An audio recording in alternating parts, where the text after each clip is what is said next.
Nagsimula na ngayong araw ang pagpapasubasta ng mga sasakyan ng mag-asawang contractor na sina Curly at Sara Diskaya, kung saan 10 individual ang nakiisa sa public auction ng mga mamahaling sasakyan.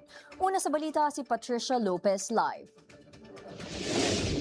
Patricia? Nudge, 3 sa 7 nakumpiskang luxury vehicles ng mag-asawang kontratista na Diskaya ang naisubasta na ngayon ng Bureau of Customs, kung saan aabot ng 38.2 million pesos ang kinita ngayon ng pamahalaan dahil sa mga nasabing sasakyan. Sa kabuuan, 10 ang nagpakita ng interes sa public auction para sa mga mamahaling sasakyan ng mga Diskaya.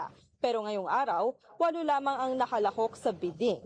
Unang nabili sa mga sasakyan ng mga Diskaya ang Mercedes-Benz G63 na may floor price na 14.1 million pesos. Nabili ito ng Simplex Industrial Corporation sa halagang 15.6 million pesos.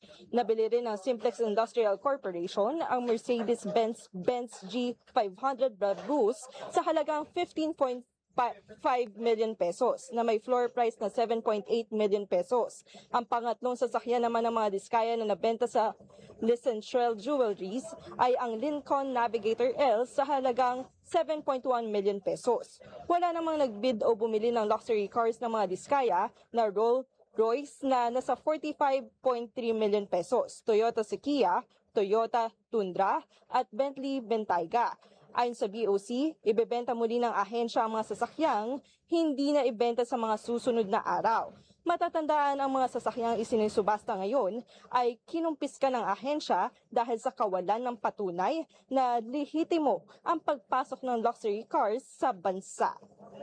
Nudge, sinisiguro naman na ngayon ng BOC na magiging malinis ang lahat ng dokumento ng mga naibentang sasakyan sa mga winning bidders, kung saan nakahanda nga ang LTO na tulungan ng mga ito sakaling gustuhin nila na palitan ng plaka ang mga nasabing sasakyan. Mula dito sa may BOC, balik dyan sa studio.